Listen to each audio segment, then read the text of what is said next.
This is the second seminar with J. Krishnamurti in Ojai, California, 1981.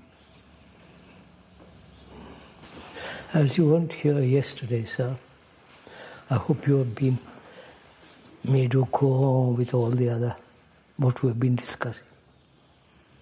So, you know about what we've said.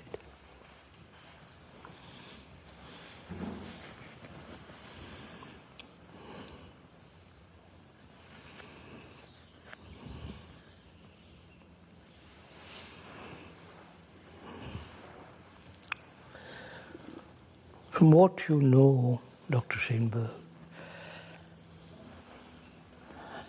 how would you approach this problem of crisis in consciousness?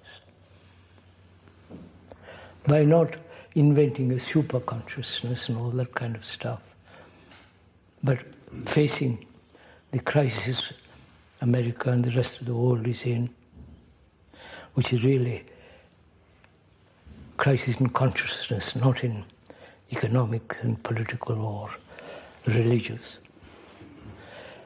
How would you approach it? As a psychiatrist, as an analyzer who lived a great deal in New York, that dreadful city. So how would you approach it? Put everybody in New York so they could see what the thing is really like. I don't know how to answer the question really of how to approach it, other than to raise the issue of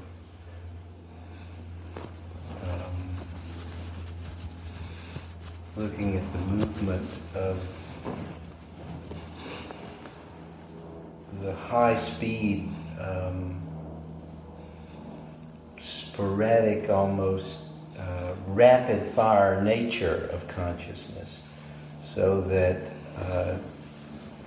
there's almost a tendency to take the rapid rapidity with which consciousness works and to get caught on the various knots that appear. And I'm beginning to feel it has a lot to do with this kind of tempo of consciousness.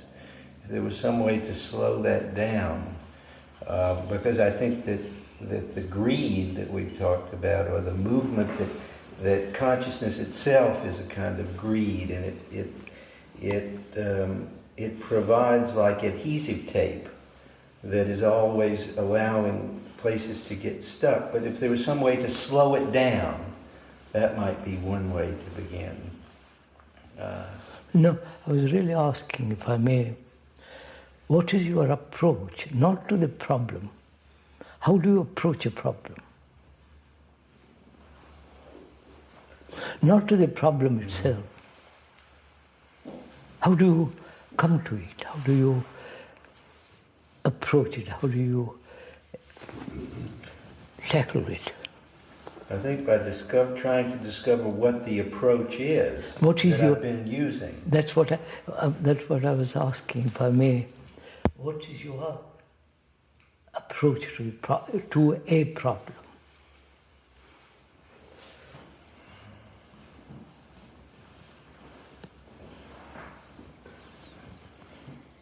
I think mostly my approach has been to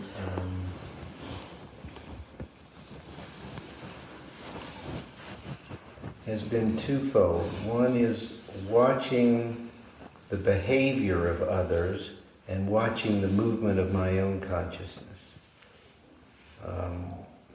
That's been my approach. It's been an attempt to watch it and to try to, and I guess what you're coming, it's in some way to see what how the movement goes. That's been my approach. What is the nature of this movement? Is it a free approach, or is it approach already seeking an answer to the problem? Seeking an answer. Mostly it's seeking an answer. So you're really you're not approaching it. No, because by approaching it, I'm already annoyed with the condition in some way. I'm sorry, join us, won't you? I mean,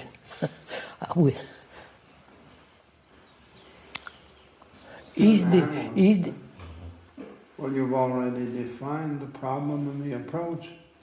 How do you say that? I'm very anti-analyst. Yeah. That's an approach. No, I'm joking, but you have a system, and you have the problem not defined, but so to speak, stated.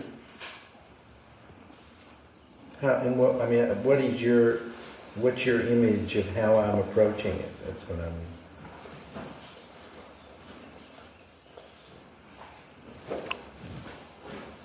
I have no image of how you're approaching it. But, if I may ask, is the answer more important than the problem? Yeah, it's not, but I feel it is. I mean, that's two levels of answer. So that's it.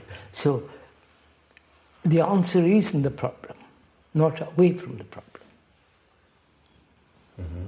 So how do you approach it when you're not seeking an answer to the problem? I really don't know that. I don't think I really know how to approach a problem without seeking an answer. That's right. Gertrude Stein did. Only at the last minute.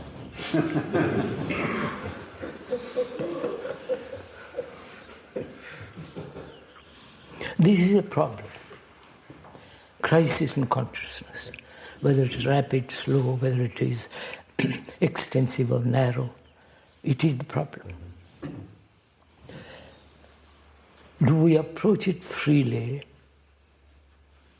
That is, let the problem tell the story, or rather we tell the story about the problem. I don't know if I'm conveying it properly. There is this problem, crisis in consciousness. Not that there is superconsciousness, which is another invention of thought, but there is the human consciousness that is in turmoil. And let the turmoil of consciousness unravel itself. Let it show itself completely. It cannot, if one is seeking an answer to it. Could we do that? I don't know if I'm making myself clear in this point.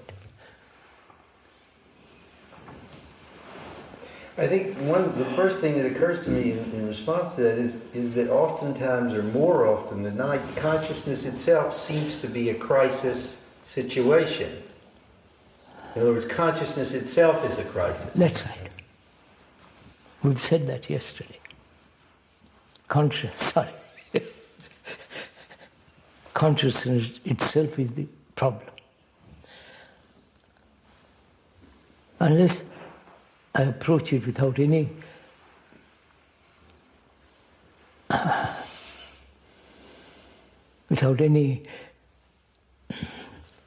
prejudice, without any system, without any kind of subtle seeking an answer out of it. I don't understand the problem itself. Right? So can we approach the problem without freely?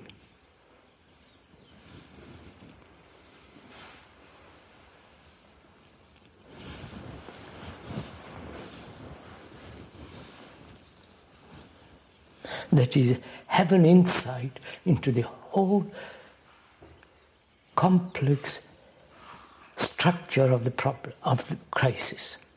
An insight into it.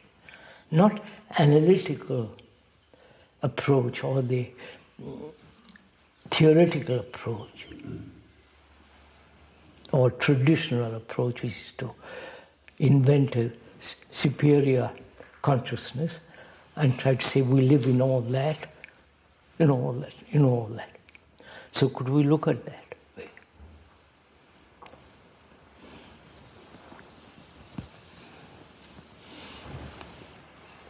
How are we going to get around the fact that we've already established, in a way, a framework by saying that the problem has to do with consciousness? No, we discussed this yesterday, sir. I had a dialogue about it. The crisis is not in the world, economic, social, political, or in this orthodox religious business, but crisis is in oneself. Right? Crisis is the me. My egocentric activity.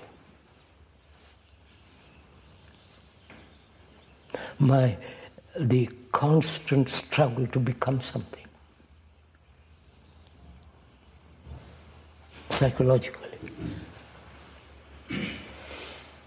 I can become a good driver. It takes time, learning. But psychologically we're always attempting, wanting to become something more and more and more. There is the crisis.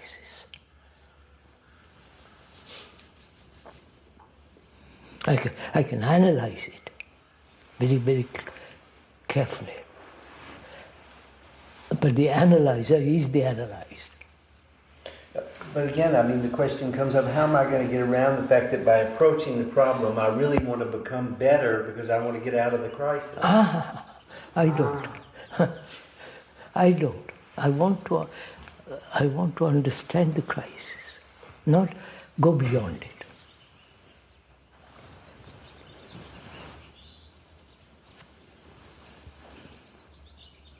When the self is abandoned, illusion becomes the same as nirvana. I don't know.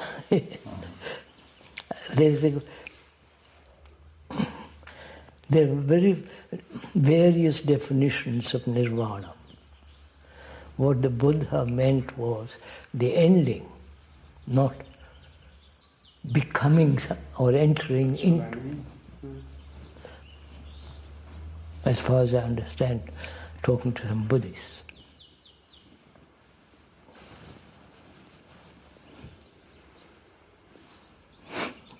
But when the self is abandoned, that's the problem disappears. Yes. How is one, not how, in what manner does this self disappear?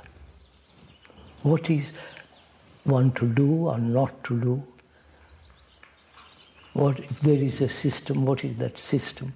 That system is invented by thought, and therefore it's part of the problem. So all that. So if you put aside all that, if you can, the approach is totally free to observe without the observer. Just to pure observation. I don't know if it makes any sense.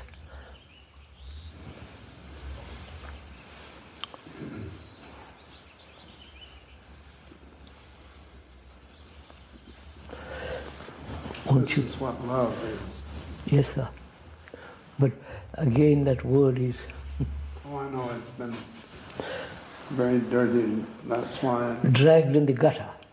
Well, yes. Yes, I think that the same we have to observe without any presuppositions.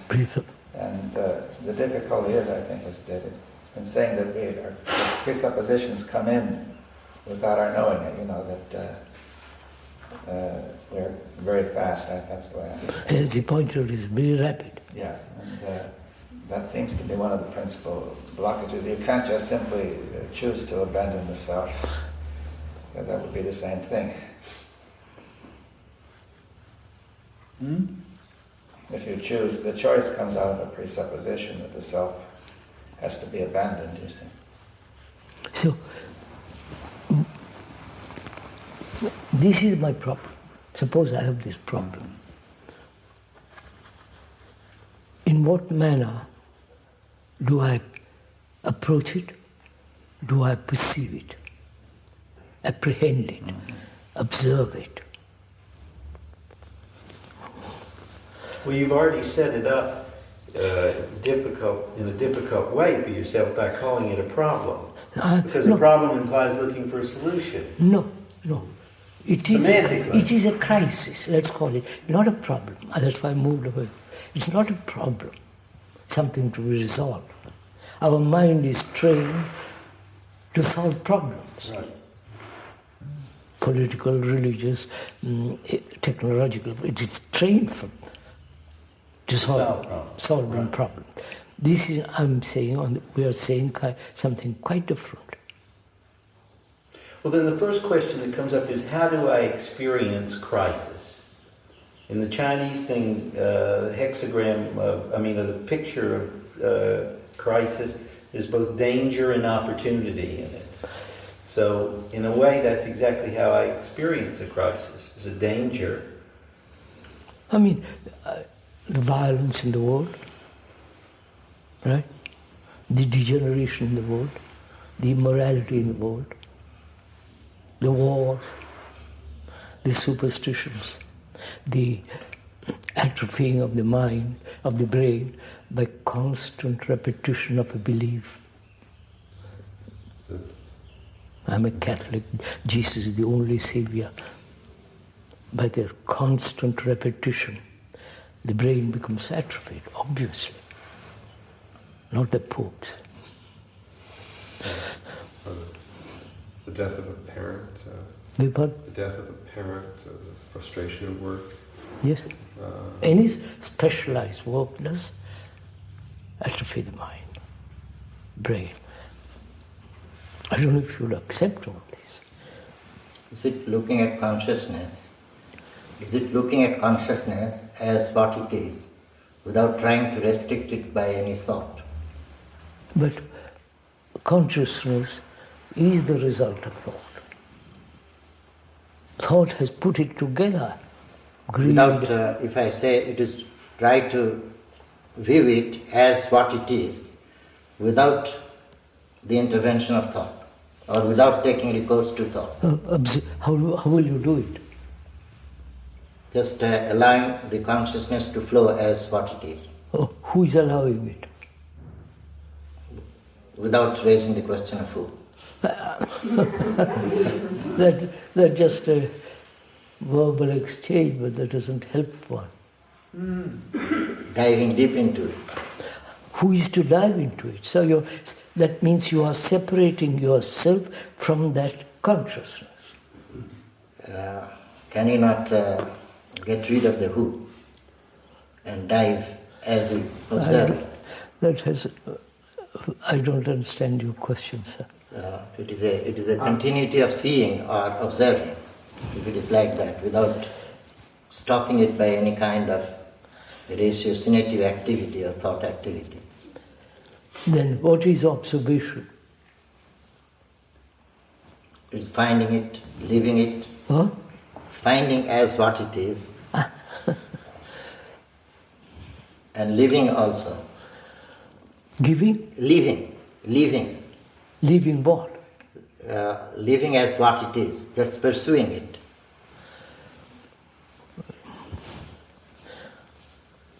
Who is the pursuer? Is the pursuer different from the pursued? No. Therefore, without raising that question.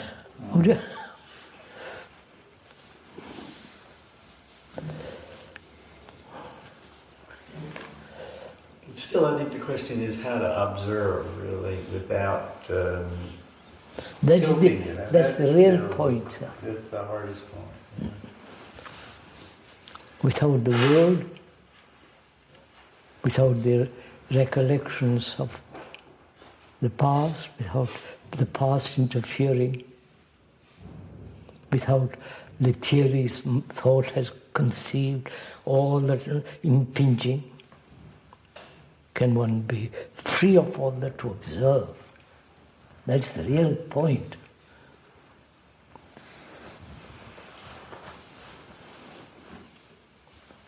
If I believe that consciousness of God is part of my consciousness, if I believe in that, then that's another invention of thought. And so I play tricks with myself all day long. But if there is an observation, when there is an observation, without the interference of the past, which is the observer. But, this is where we always come to, right here. How does that, in other words, where does that begin? Not where, but how does the observation begin without the observer in somehow or other intending to observe? I say I'm going to now, okay, we'll talk about observation. Now I'm going to observe. That doesn't work that way. Right. That seems to me to be a problem of describing the observation afterwards. But I think when an observation is first made, it is an experience out of which you later abstract the idea of an observer observing something. So the problem seems to me to arise when you try to describe it. And I think any observation, when you first have it, has not made the division. That's a division that you make after you try to rationalize the observation. Does that make any sense? Yes. Yes. That seems to me to be the problem, is that you try to describe the observation, and then you have to bring in the idea of the observer and the observed. The experience doesn't necessarily have those two ends. Well, that raises an interesting question. Is it how to observe without describing? Which means the word. Right. How to observe without the word. Oh, that's very... You can observe that flower without the word. The tree. But that's easy, see, because that stays still.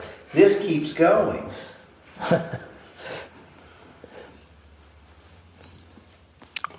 Does it, or is that an illusion?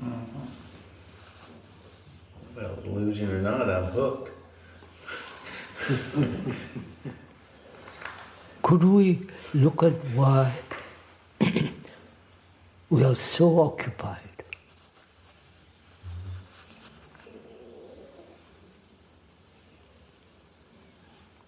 Why is our brain, our mind, constantly occupied with something or other? Primarily with oneself, and then occupied. If I'm a carpenter, how to occupy? If I'm a housewife, cleaning.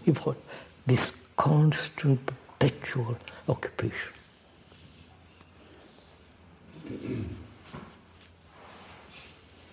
What's the cause of it?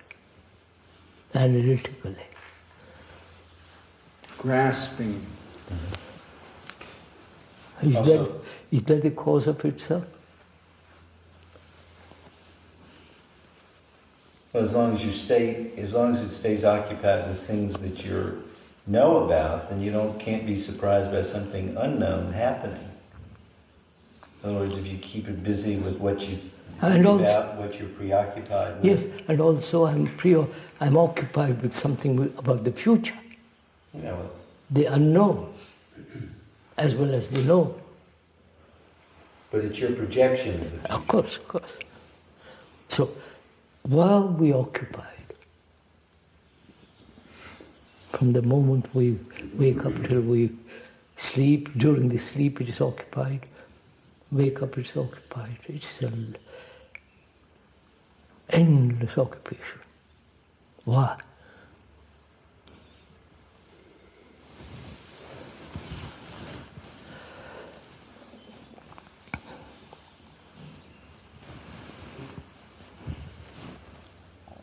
Go on, sir. Play the ball. It's in your court. Well, I think there are a lot of reasons. Biologically, I think one reason is that the brain is always solving problems, like you said. So there's always this edge between the operation that the brain is making connections inside a changing situation. Why? You're not answering my question. You're expanding the question. But why are you or me or X constantly occupied with something or other? If I'm a gardener, I'm occupied with the flowers, If I'm a teacher, professor, a scientist, the brain is moving all the time. Why? Well, I have two answers. One is there's a level of movement that is continual kinds of connecting. There's a level of occupation, the one that you're talking about, whereby there's an effort to keep this self together, constant effort to make this self something stable in a moving situation, static entity, in a momentum. I understand that. Let's explore a little more. Why? Well, I think that the thought itself creates a kind of static position, an entity, which is non-moving. In other words, there's some continuity in this kind of changing situation. And if you want to keep, and it provides like a nub which will sustain a permanence within uncertainty. Yes, sir. And uncertainty is... But if you push still deeper, push it. Why is my mind, your mind, my mind, X's mind, so constantly occupied with something?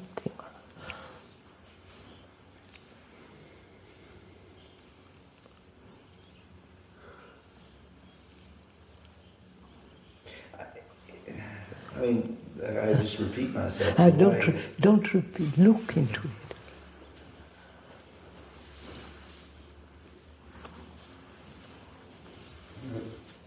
Fear? If I'm attached to a person or to an idea or to an ideal, I'm always churning over it.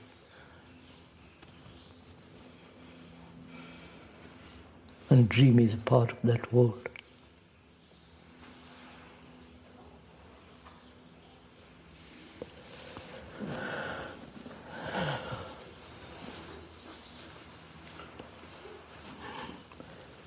Psychiatrist, come on, sir.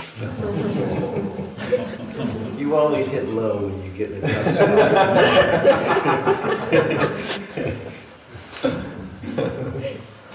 We have known each other for many years.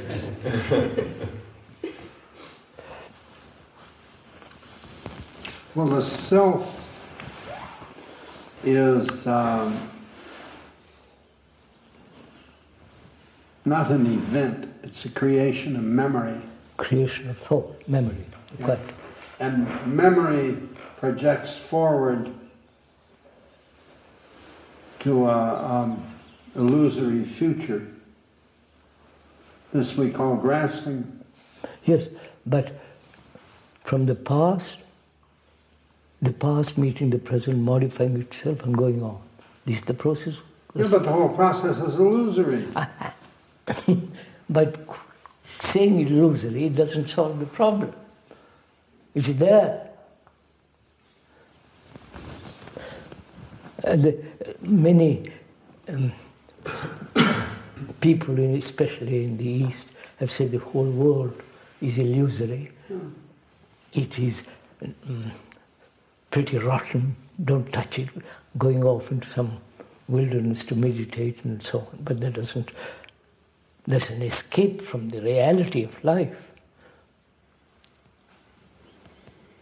So we're asking each other, why is the mind, the brain, so insistent in being occupied, insisting?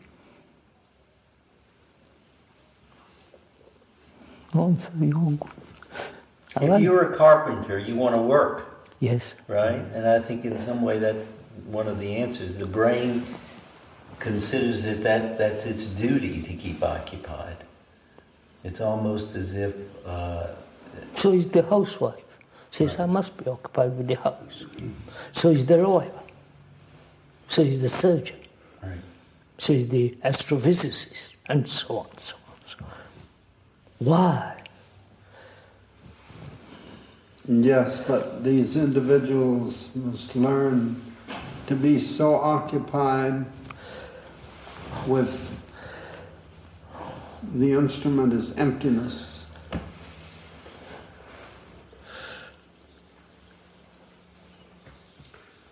So you've stated emptiness.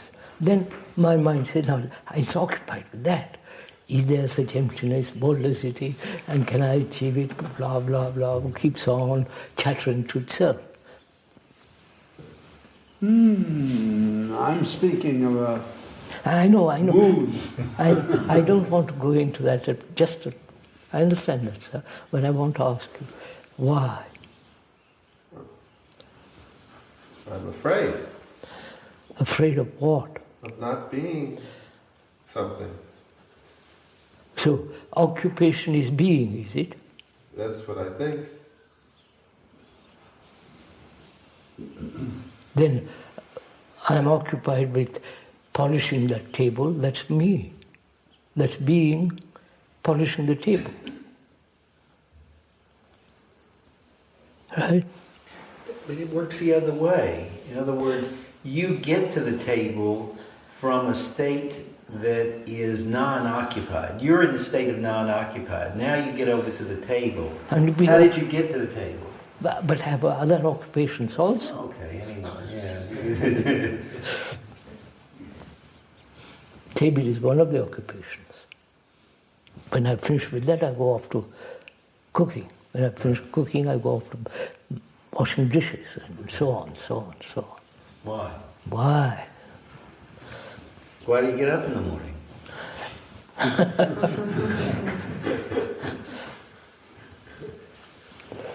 To wash dishes.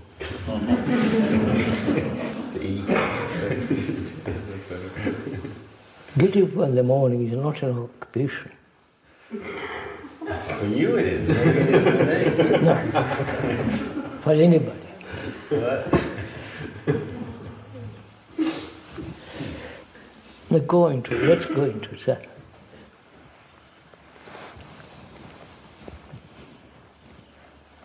Is it afraid?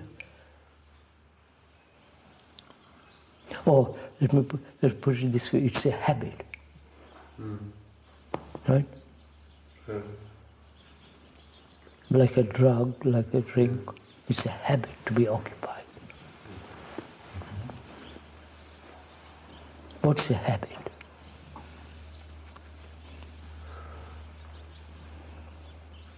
It's reassuring. I know it. It's repetition. It's reassuring. Now, going to further, repetition. Which means what? Is the mind mechanical? Brain mechanical? Therefore it's repeating. Therefore it's occupied. And it's reassured. There's a reassurance. Then of course that follows that.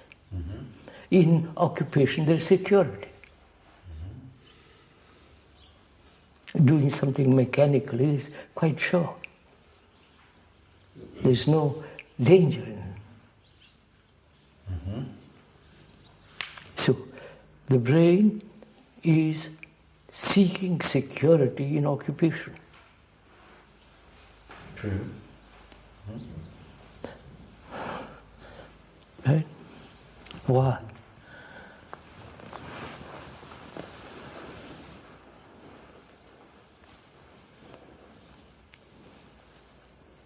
Why is the brain seeking security in a mechanical process which is occupied with this, that, the other thing? If it is not worldly things, I'm occupied about God, about the Savior, about God knows what. Yes, sir. Why? Well, I have one temptation to scream at you and say, well, what's it going to do if it doesn't do that? I'll show it to you. But you must take the journey with me. You can't just say sit down and show it to you.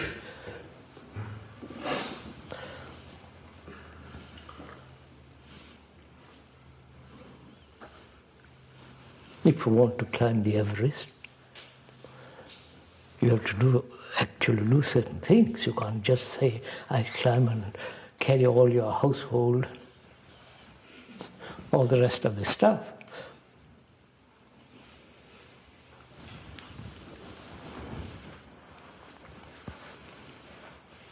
Still, it does come down to the feeling of it's occupied in order to get security. And why is the brain seeking security? All the time, in everything. I write, I talk, you follow, everything is pursuing that. Why? Why?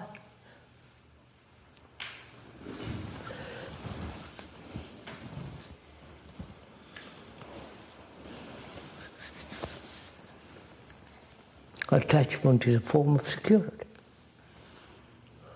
And where there's attachment, there's corruption. Whether it's God, whether it's belief, whether it's my wife or my house, the corruption begins there.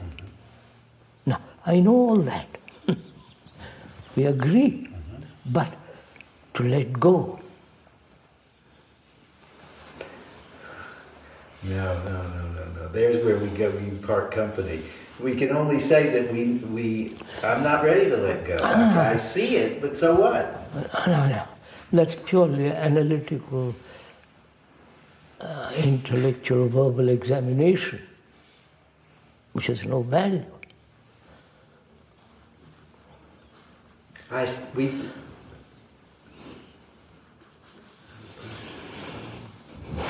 We see the security movement, the movement towards security, and the corruption. Wait. Stop a minute. Do you see it? Or do you think you see it? Of course. Don't play the game. Come on, sir.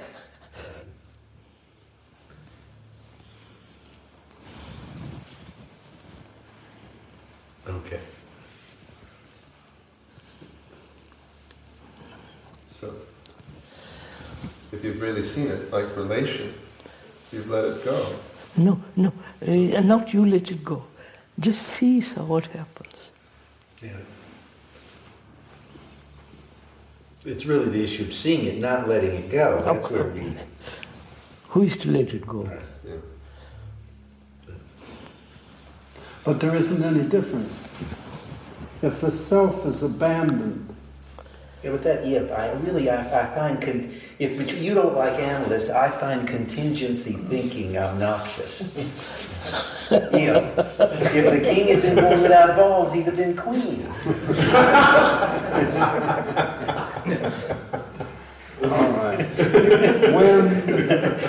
When the self is abandoned, it functions. When is the sneaky? That's philosophically said. When? No. Krishnamurti and I have argued this point. I really say security. That seeing security is hunting is one thing. Then, if letting go occurs, that's another. Yeah. It's not letting go. It happens. I am not letting it go. Right. I'm not saying I must let it go. Who is to let go? I hear you tell me occupation is a form of security. We have gone into. Do I hear it sensually, sensory ears, or do I see the truth of it? You understand the difference? If I see the truth of it, like seeing danger, it's finished.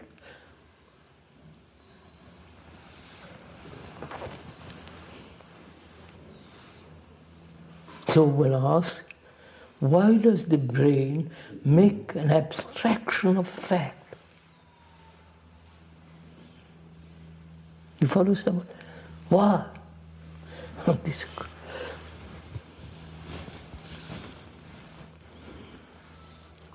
Well, one thing is it has to die. I mean, you're always saying to me, do you see it now?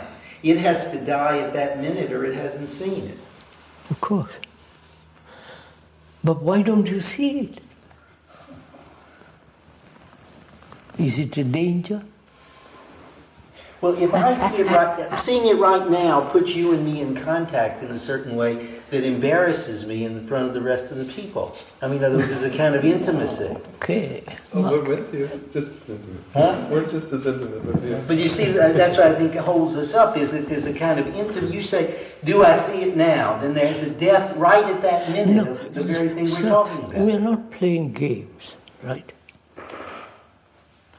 We are very serious people, at least so.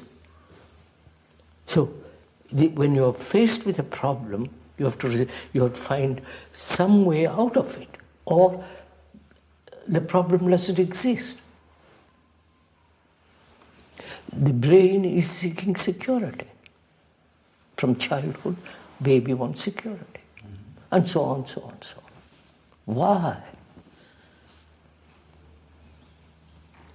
And it knows there is no security in occupation. And it keeps on going. That knowing that there is no security is an abstraction, not reality. Reality is this. Then why? Why doesn't it say, God's sake?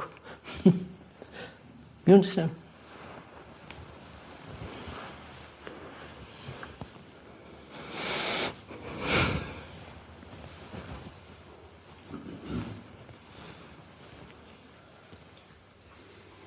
Could we go into this fear that is there, that if one would go this way, the social order would fall apart? That is what people fear. My family would fall apart. My job would disappear. All right. So, That's what we're calling the crisis of humanity. That's right. is this what we are frightened of? Have you any idea how ridiculous this world is? Yeah. Get into some kind of authoritarian institution like a hospital or an army or something like that. It's full of nonsense from end to end. Get on a board of directors. What do you think they talk about? Mostly they tell dirty jokes. But most of the stuff they talk about is nonsense. So, and on a board of directors, there'll be not a single person who is an economist. So what gets in the way of seeing? Because it isn't a question of abandoning self or any of that. It's once one sees it, one is with it. Well, not one, just seen.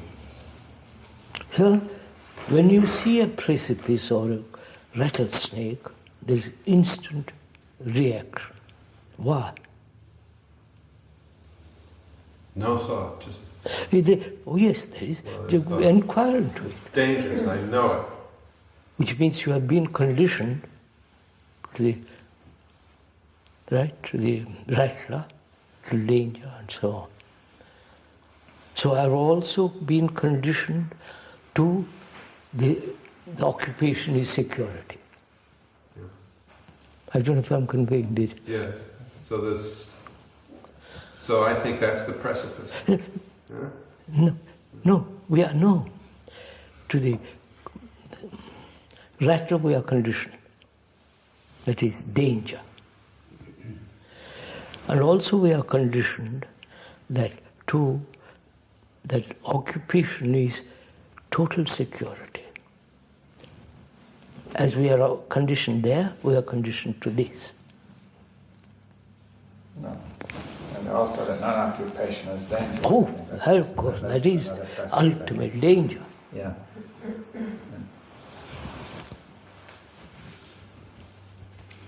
But we look at occupation only from the front side. So we see the reward, and that seduces us.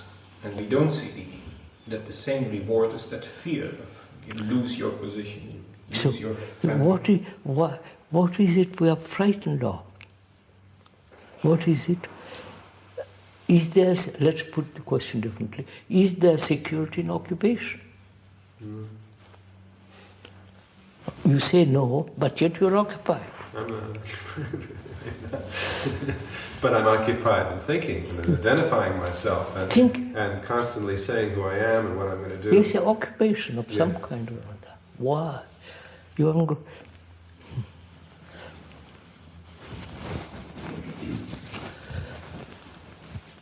We were discussing the other day with Dr. Bohm and the other chap. The computers, all that thought can do, the computer can do. It can learn, it can correct itself. It can, after being programmed to mathematics and so on, it can invent new theorems which man has not invented. You understand? So, all that thought can do, it can do. It can beat the grand chess master after 3 or 4 games. It's unbeatable after that. Because it is learned, programmed. Our minds are also programmed. Programmed to this occupy. Be occupied.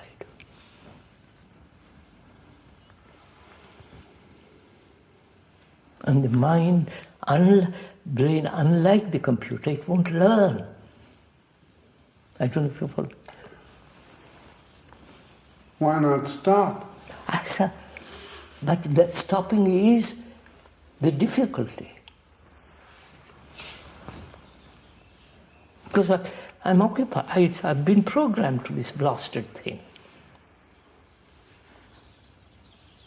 If I'm a Catholic, I'm 2,000 years of being programmed.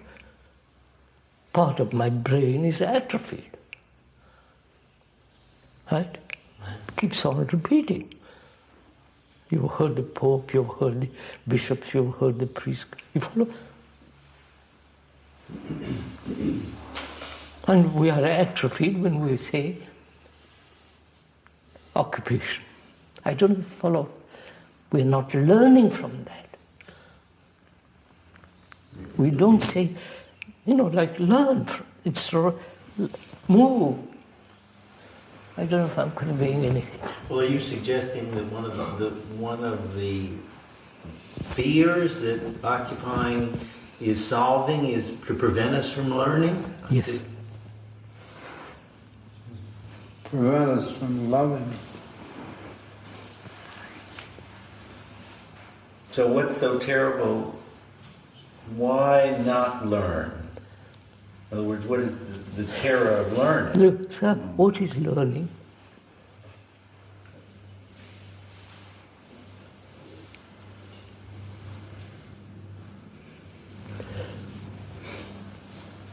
I could answer it in all kinds of ways. I could say, but it feels, I think the feeling of learning is the freshness of it. No. What is the state of the brain that's learning? Like a student goes to a teacher. If he's curious and interested, he learns. Mathematics, whatever he learns. And then he accumulates that information, then he stops. Right? Whereas the computer doesn't. Because the other computer is telling it, learn. Programming it. So it keeps on learning.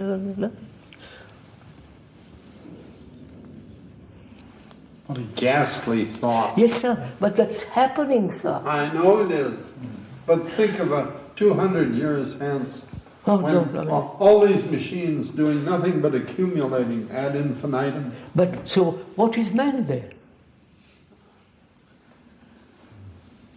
If thought can do, if the computer can do everything that thought can do, what is man? Or a woman, or whatever, nothing but what?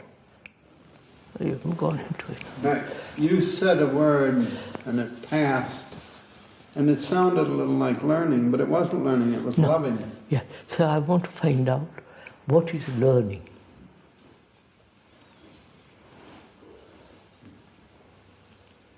We are not learning from each other. Right? You are stating something, and I'm not stating anything. I say, let's look.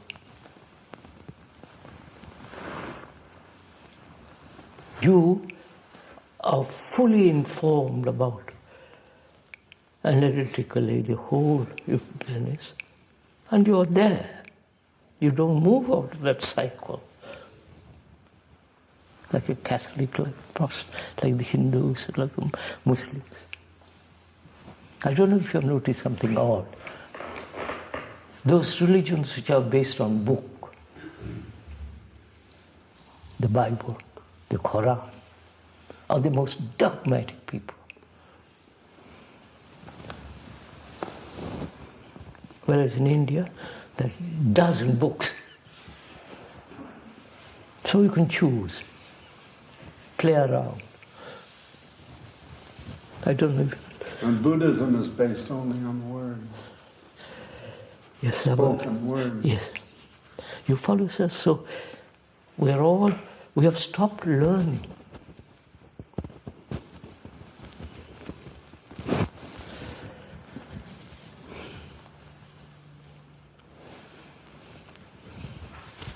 I wonder what would happen if we were learning from each other. Do you know what we'll do? What would happen to us? You wouldn't be an analyst, I wouldn't be a religious crook.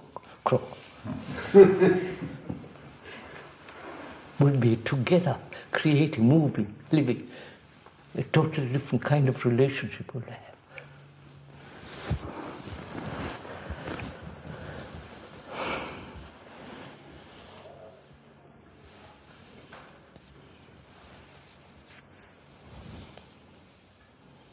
So, let's go on. Why have I stopped learning?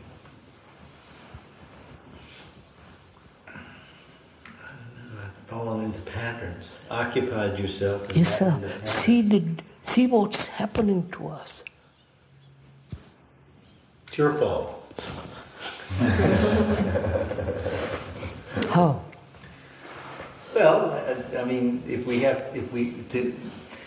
how can we learn from each other? It's your fault because you fall into your pattern and then I follow you, or I fall into my pattern and you follow. I have no pattern. Yeah, well, notoriously he has no pattern, haven't you ever read him? he knows it very well. I know. He's trying to protect himself.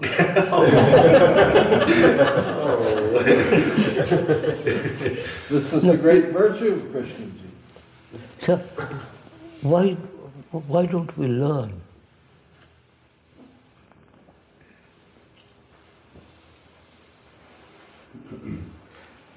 Well, I don't know. My first response is because you're not telling me what you're really feeling, or I'm not telling you what you're... The act of learning, not telling each other. Right. So that's what I'm saying. I don't know. No, don't say no. And let's find out. But we're doing the same thing. No. If I, as a Hindu, which I'm not, suppose I'm a Hindu, and I have firm belief, I've stopped learning. If I treat the world as a rotten egg, I've stopped learning. If I say there is God and nothing else. You follow? All these are patterns in which the brain has fallen, conditioned, in which there is security. Right? And stop there. I don't say throw it all out. Let's begin.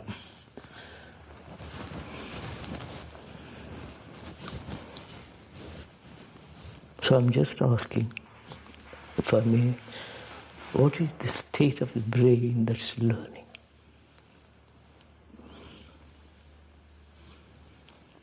First, isn't it not knowing?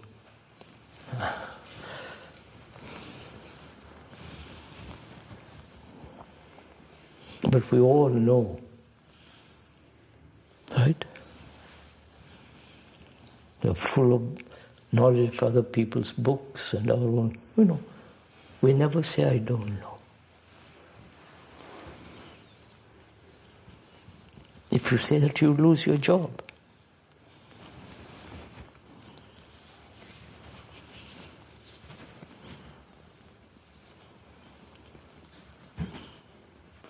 I can say that because I have no home, No. I could have had it, but I don't want it. You follow? I'm just going into it. Why do we not learn?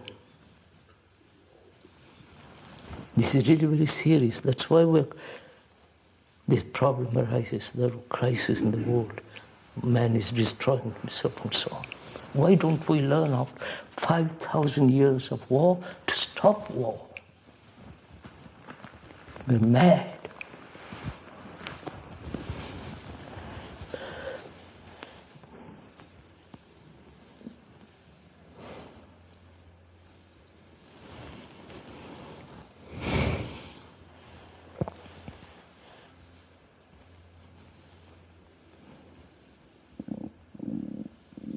Is it one of the factors? We hold on to any kind of experience, to any memory which is pleasant.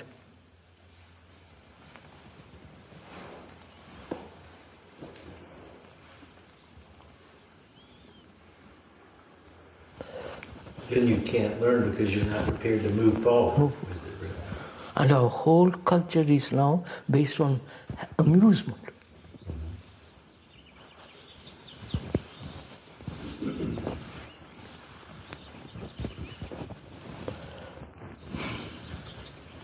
That's the same problem we talk about, occupation, amusement, and occupation. The whole thing, sir.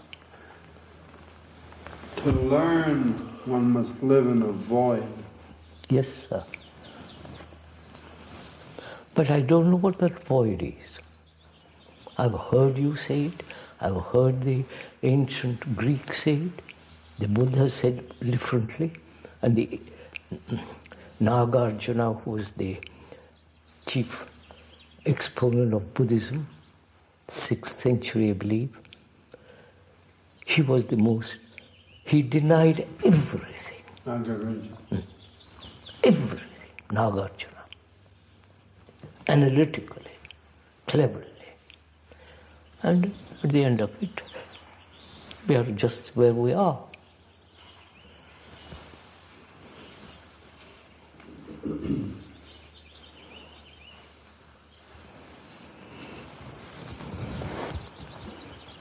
I think that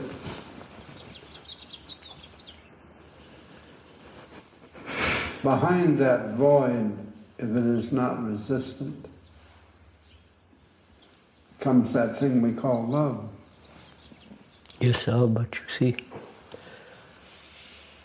But I don't want to hypostatize it. No, you may feel it, I may feel it, but they say, all right, what value has it in a world that is rotting, in a world that is disintegrating? When I'm living in a city, it's the most dangerous thing now becoming. So you follow, so what am I to do? Sir, come on, let's move. Show me. I know nothing about. My mind is occupied. And therefore it doesn't learn. It learns about what it is occupied with, but not learning. Right? Help me to learn.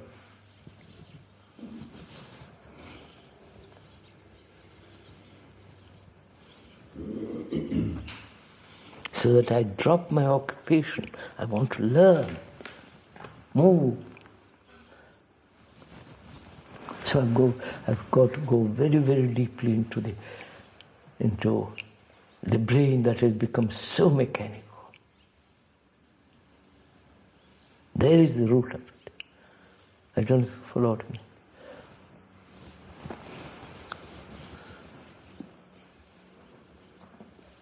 Everything we touch becomes mechanical.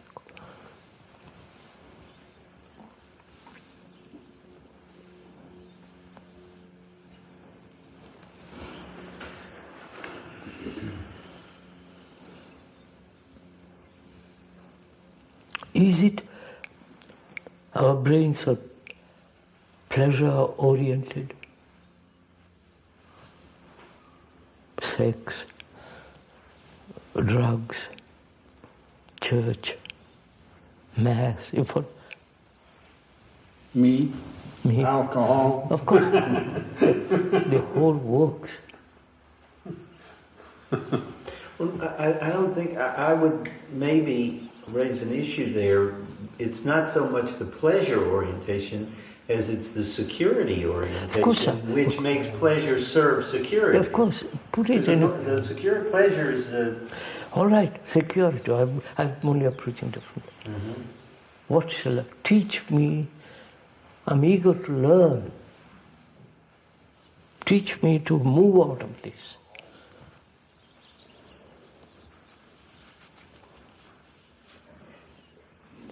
I won't accept analysis, that is, forgive me.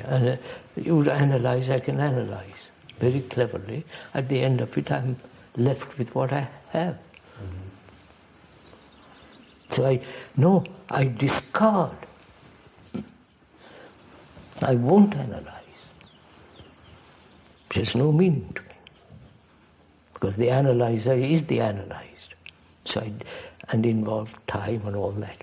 So put it aside completely.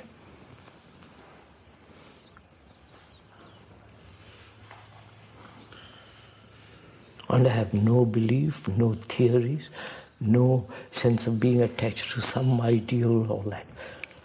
I know that prevents learning. Right? How about occupation? That's all mechanical. Thought is mechanical, which the computers can do better than me.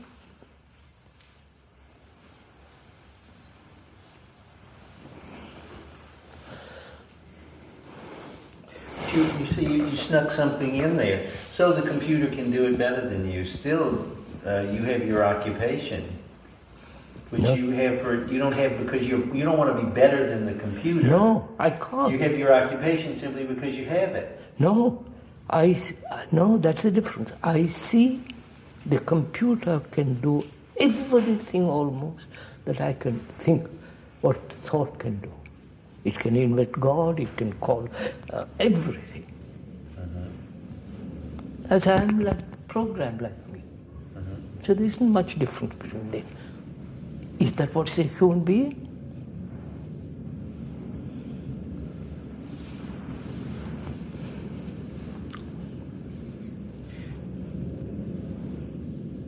If you say thought, like knowing what it is committing suicide. What's that? Thought, by knowing what it is committing suicide. You call it anything you like. So it gives you this insight to abandon it. Oh no. So,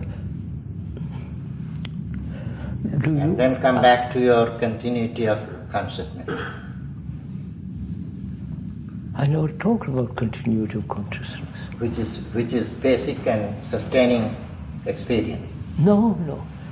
Oh no. There is no continuity of consciousness if the me doesn't exist. No, if it is not me, why shall we confuse it with entitative consciousness?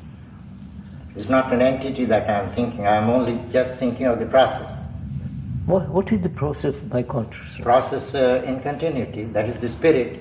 That is the spirit, the inspiring spirit that leads us to live live the life as it is. The life as it is pretty rotten. How do you know that? Because we are not thinking, we are abandoning the thought process now. No, sir. So we are not projecting anything. I'm talking of daily living in a city or in the country, in India, here or anywhere. It is a constant battle. I realize that. So after having realized that, I stopped that process. Have you? And sink back to the depth. Or is it just a theory that I've stopped it? Unless you say that it's a theory, but if you admit it, it is an experience, then it is what it is. I mean, we went into it, David, yesterday. Life is a relationship. Whether it is with a particular person or with many people. Life is a movement in relationship. Otherwise there is no life. In that spirit of oneness. No, there is no, I'm not talking of oneness. You see, as you raised the question yesterday, you were saying that consciousness is universal. So from that point of view, can you not say that we are all linked up in the basic consciousness? That's all just, sir, my consciousness, human consciousness is common. It's non-different. No, please, sir, please would you kindly listen to what I say, and then either you look at it or you don't look at it. It doesn't matter, I'm not asking you to do it. Human consciousness is travail, misery, confusion, anxiety, endless sorrow. That's the human consciousness, right, sir? If it is thought-oriented, then, otherwise not. No, sir, please, just... Thought has put all that together. And thought is not finite, and therefore thought has created this confusion, misery, and so on. That is common to all mankind. That's all we've said. And there is no super consciousness. That's another invention like God. The fact is this, and that is what we are dealing with, the fact, not with suppositions. That's all.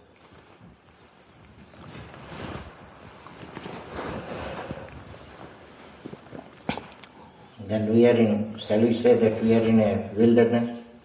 Oh no.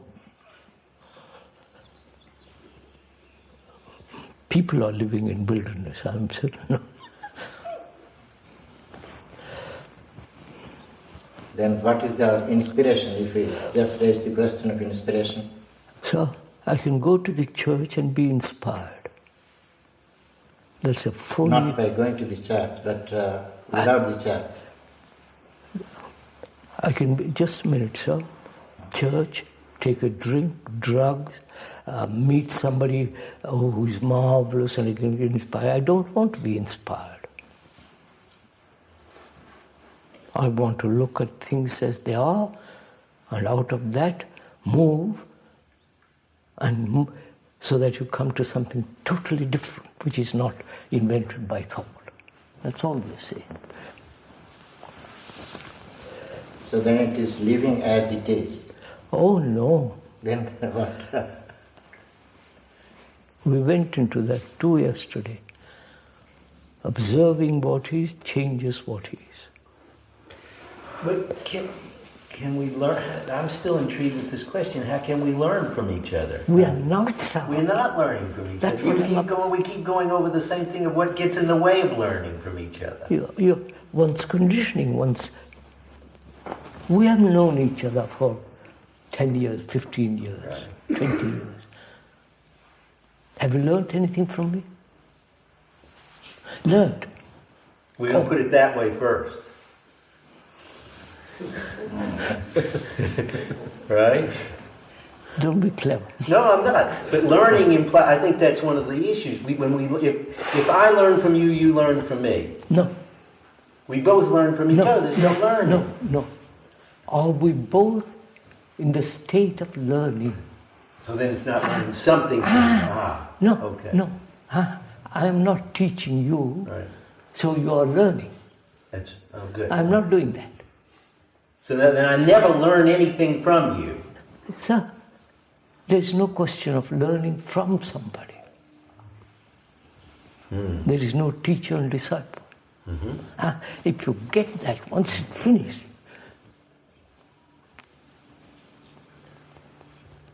so therefore, we are both in a state, in the act of learning. That means you must let your analytical, your past in abeyance. And vice versa. Of course, learning means that. Right. I'm willing to let go, because I have nothing to lose.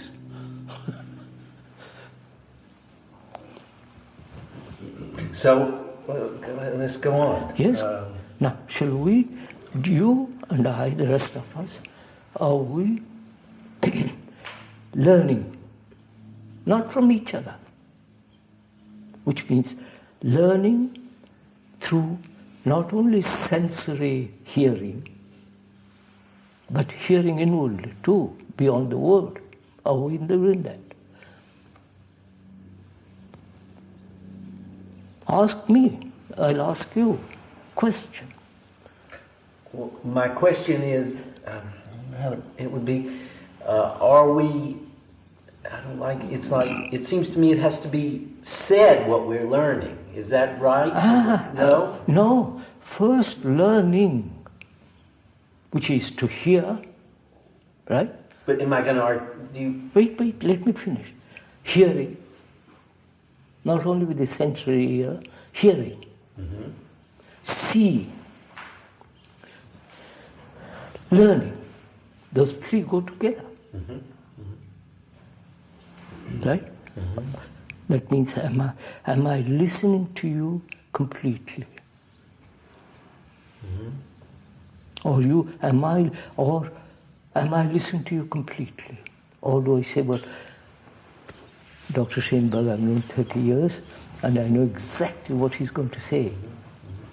And I stop listening. Or I translate what you're saying to suit me. Now, I can feel right now your passion in telling me that. Yes. Now, there I've learned, in the sense that you're in learning. I'm only concerned with learning. Okay, all right. Not having learned. Okay, but that's what I'm trying to do. I guess I'm trying to concretize it in some way. We'll come to it a little later.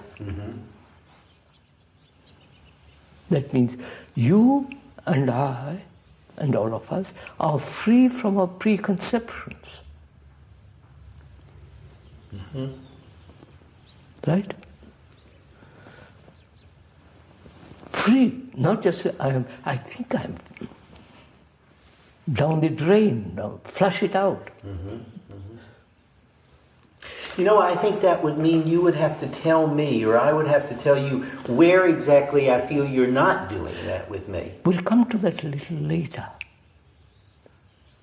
But first let's learn the art of listening. But I think that's it, though. I think that you're already ahead of me. Okay, well, I'm going to go together. I don't know the art of listening. Do I actually know? No, but you can't stop it with knowing the art. Listening is the learning of the art of listening. No, I want to learn. Not mathematics, books, and nothing. I want to find out what it means to learn. The mind that's capable of capturing something totally new, totally fresh. But do you want to stop right there? Do you want to do it now? I'm doing it now. Okay, so then that's the point. Then we're beyond knowing. We're in the act of doing and all the time. remaining silent. No. Can I say something? Yes, sir. I think since my adolescence, I've read. You write an awful lot of books. Who? You. I didn't. Little pamphlets. You know, this is the book. The books evolve. And I read these things, and I read the things that Krishnamurti said, and I thought, this is absolute nonsense. You know, this man's crazy. And then I became more and more open to them. And I think that I can honestly say that I can have learned. But I could never make a précis of one of these books. No, sir. We're not talking about making précis or the resume of any of these things. I just ask myself, is there a learning? Mm-hmm. Or I've fallen into a rut, into a groove. That's all. At Brockwood, a very educated man came up to me and he said, after I talked, "You're a beautiful old man, but you're stuck in a rut." So I went up to my room, I sat down. I said, "Am I in a rut?" I went into it all very, very carefully. By his challenging me, I was open to learn. You follow it? Now, let's go on, sir. I'm getting to somebody else talk.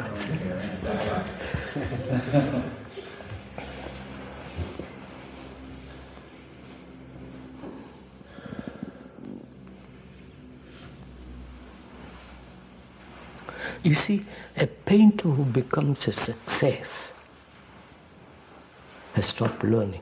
He may invent new, put the nose over there and the eye over there. But he stopped learning.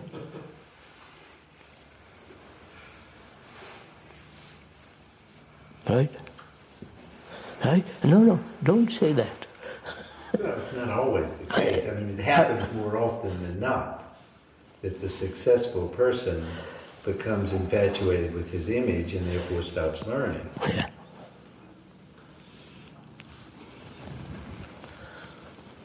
So are we together learning? Not exposing myself, group therapy and all that kind of stuff, that's silly. Do I know, or am I aware that I have no point from which to start? I have no tether. Mm-hmm. I'm not tethered to anything.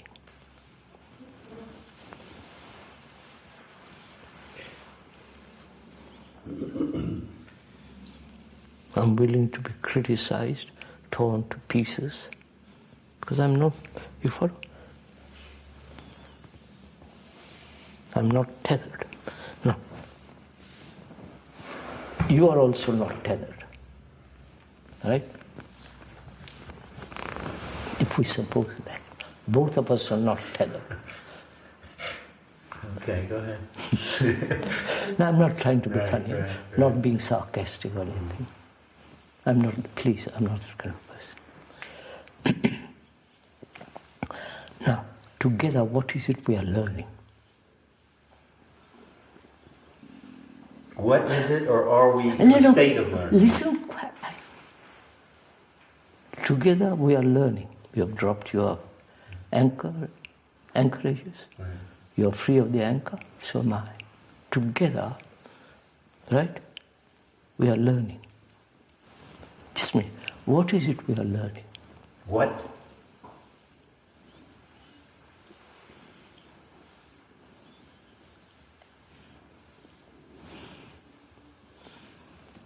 Nothing. If you have dropped all that, there's nothing to learn.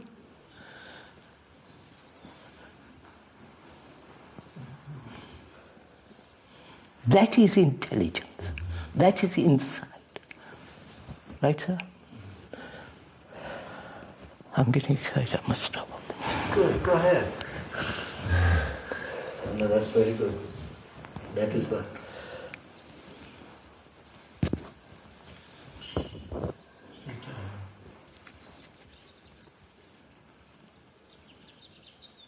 You see, the whole mankind has been searching for experience, greater and greater and greater. For what? But they never realize the experiencer is the experience. Right? Mm-hmm. They're caught in that. But you and some of us are not in that category. So we look at it, I say, learning. You see what happens? A strange phenomenon takes place if you let it happen. That is, the act of learning is a mind which is free from any bondage, any blockage.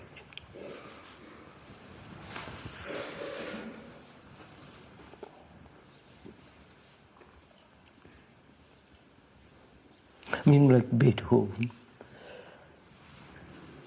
he had his personal misery, his private life, but he was completely free to learn. But we are not talking learning a technique, we are talking learning the whole of life. I must stop, I can't go on like this.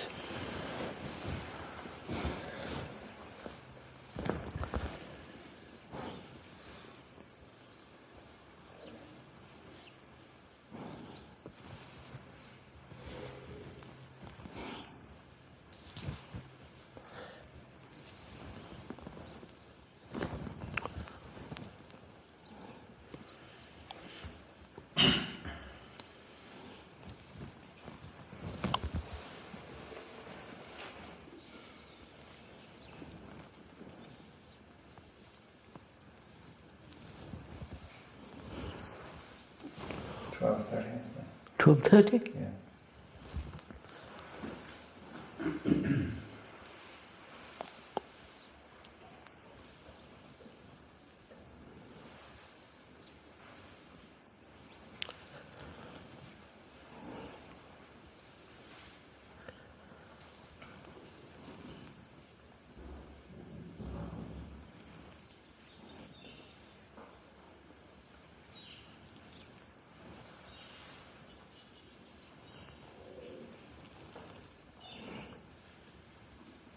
It's a nice journey, coming from New York.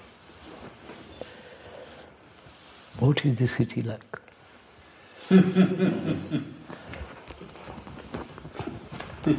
Makes jokes. Noisy. Noisy. Huh? Noisy.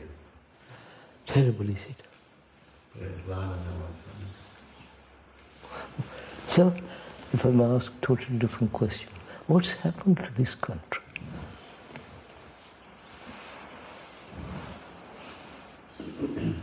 I don't know, but somebody told me a story the other day that sort of got to me a lot. They were saying that, I don't know how much of these assassination pictures you saw, but they were commenting on the fact that when Reagan walked out and he was waving like this, all the Secret Service men were watching Reagan, not the public. I saw They were that. completely turned. I know, I saw that. Just another form of the WPA. But, I've known a couple of them. yeah. But I mean, the point is that they were so drawn to this image. No, I'm asking, what's happened to this country? It is on the decline before it has matured. Why? What has happened? We're living at the present moment in the age of Diocletian. Diocletian, I know.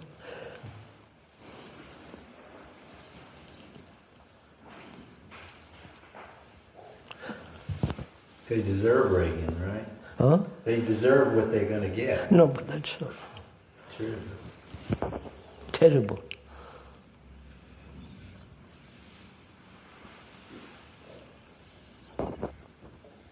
You see, this is spreading all through the world. America has become the standard. I don't know if you really, sir, you don't know. This is happening in India. All over the world.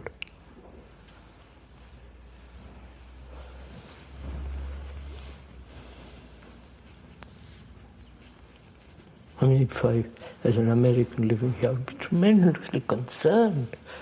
Nobody seems to. It's out of hand. I don't think anybody knows what to do about it. Oh no, they know what to do about it. You know what to do about it. Don't say nobody knows what to do. Well, they won't. But we're not concerned. Well, that's...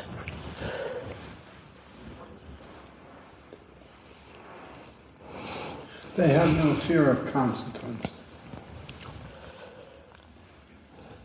That's true, but what would it take to inject a fear of consequence? I mean, what is a fear of consequence? Well, my former wife, I said to her one time, you know, I cannot understand the unbelievable moral collapse of the Moscow trials. I can't understand this. I mean, there's no Russians are human beings just like us. And this is going to spread across the world. It's not going to be confined to Russia. It's going to be a pandemic. But I can't understand Bukharin's speech. I can't understand these things. How can this come about? And she said, the lack of a fear of hellfire. No, sir. Lenin said, human beings are vermin. It doesn't matter if you kill them. Right, sir? I don't know, maybe. Yeah. That's what Solzhenitsyn said. Yes, well, he was very ruthless anyway. He felt that a better society would come by being ruthless. Ruthless. And I think his aim was to create a good society. Right? Yes, yes. They've created marvelous society. Well, Solzhenitsyn is considerably to the right of the Tsar, so he's not authority.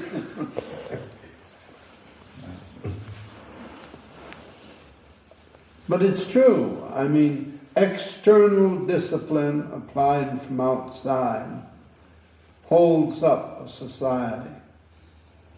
And when that external discipline and system of sanctions disappears, then the society undergoes a radical change or collapses. Sir, the Brahmanical culture in India, which existed for probably 3,000 to 4,000 years, they were moral, very strict. They wouldn't touch this, all Brahmanical feeling, the whole world was untouchable. And overnight has disappeared. Completely. You follow? Completely gone. Why? Is it economics? Is it climate? You follow? This is what's happening here. I think the new developments have made people doubt the value of the old system, that religion has been undermined by science. Of course. And industry has undermined all the old customs and culture, so that life has lost its meaning for most people. And how can it be destroyed by, if I'm really cultured? You follow me? After 3,000. Most people are not. After 3,000 years, sir, don't. But I mean, it's mechanical by that time. Therefore, that's all I'm saying. They don't even doubt it. Yes, they sir. don't know about it. No, but underneath, they don't sense the value. You see, if you have inflation, for example, it's not worth saving money. Now, that already undercuts a large part of our society. That if people don't feel they can count on money, then it dissolves a large part of our structure. But the change of the society in India has even been forgotten. They don't know anything about it. They put Tarik Das Tarak Nath Das on a postage stamp, and you ask the average college graduate student, who is this? And he won't know. Well, You don't know who it is. the Indians have felt that the West, with its prosperity, they want to imitate it. They want to give up their old culture. Yes, sir. But at the very time the West is losing the prosperity. When I went back, I'm not being personal, I'm just indicating.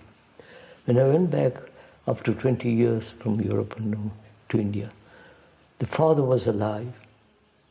So my brother went to see him. The custom is to touch his feet as a show of respect. We touched his feet. He immediately went to the bathroom, had a bath, changed clothes, and when he came out, he stood there and we stood here. No. His idea, he were his sons. He had affection, but the tradition said, you're broken caste.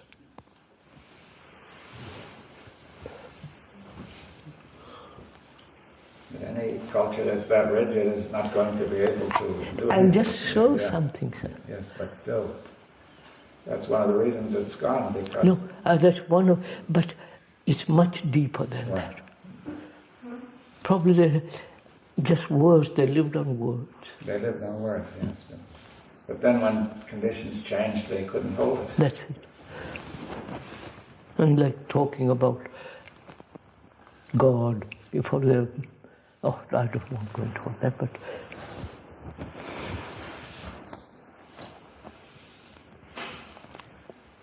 But you said you're not concerned. There's no concern, but that's part of the whole situation, the lack of concern. That's the essence of it. We were talking to a sociologist, and he was saying that America is going through a phase of me first, and nothing matters. I am what I want, what I wish, what I desire is the only thing that matters. Well, you could make an argument for the fact that one of the reasons that's happened is because of, up until now, you did have things like you just described in India, rigid sorts of systems that did not allow for any, just held up and had no sense of connection. So this could be seen as a positive movement. In other words, the me comes in, so there can be some reconnection with the self, which then could eventually move beyond. It may be a necessary phase. But America goes through so many phases every year. Well, this one's been going on quite a while. I think it's external.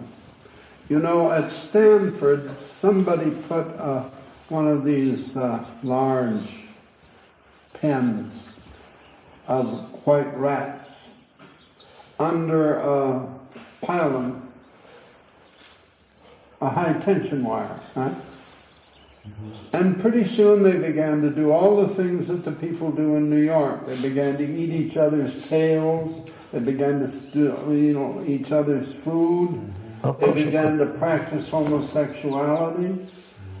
I have a terrible suspicion. You just had it over the... Have you any idea how much new vibration goes through the world? Yes, sir.